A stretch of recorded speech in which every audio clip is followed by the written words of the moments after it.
SAfm, South Africa's news and information leader.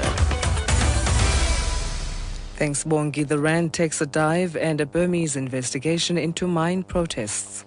That's in the news this hour. Good afternoon. The Rand has taken a dive after data released by the Reserve Bank revealed that South Africa's current account deficit came in at 6.5% of GDP in the fourth quarter of 2012.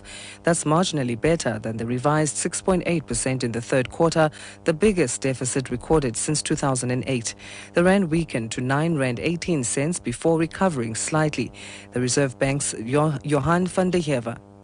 We still experience, therefore, fairly firm expenditures as far as investment expenditure is concerned, with a fairly high import content.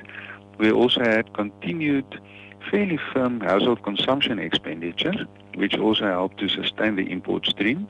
And we know that the current account balance reacts with a lag to exchange rate depreciation. So perhaps all of that was not too unexpected. Limpopo Treasury MEC David Masondo has tabled a provincial budget of more than 48 billion rand for the 2013-2014 financial year. 80% or 38 billion rand of the budget has been allocated to departments in the social cluster. Isaac Muramoila reports. Masondo says, according to National Development Plan, education and training is a foundation for productive growth. He has allocated education 23 billion rand to fund learner support materials, school furniture and school transport. I'm Isaac Muramoila, SABC Radio News, Silwakom. The graves of Koletlo Losono and Sbusiso Chabalala have been exhumed, and the forensic anthropologists are busy brushing off soil from the remains. The two boys, who were part of the Mandela United Football Club, disappeared in 1988. They served as couriers of Umkhonto weSizwe and were reported missing to the Truth and Reconciliation Commission. Pearl Makubane reports from the Avalon Cemetery in Soweto. Sono and Shabalala disappeared on the 13th and 14th of November respectively, and the missing persons task team has established that the two bodies with multiple stab wounds were found in a field in Diepkloof Extension on the 15th of November 1988. Traffic has been disrupted on the N1 between Three Sisters and Cape Town after toxic chemicals spilled on the road outside Richmond.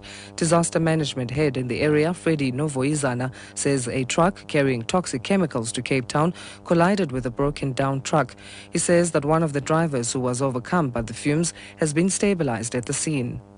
The accident has affected traffic seriously due to the nature of the chemical itself, the spillage itself, because we are forced to divert traffic from Cape Town via the N12 at Three Sisters, and the traffic at Richmond via the N10 to the N9 via PE.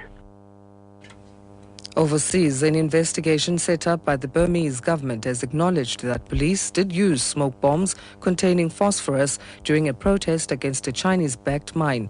More than 100 people suffered injuries, including burns, when police moved in to end the protest. The panel, led by opposition leader Aung San Suu Kyi, says protesters suffered unnecessary burns.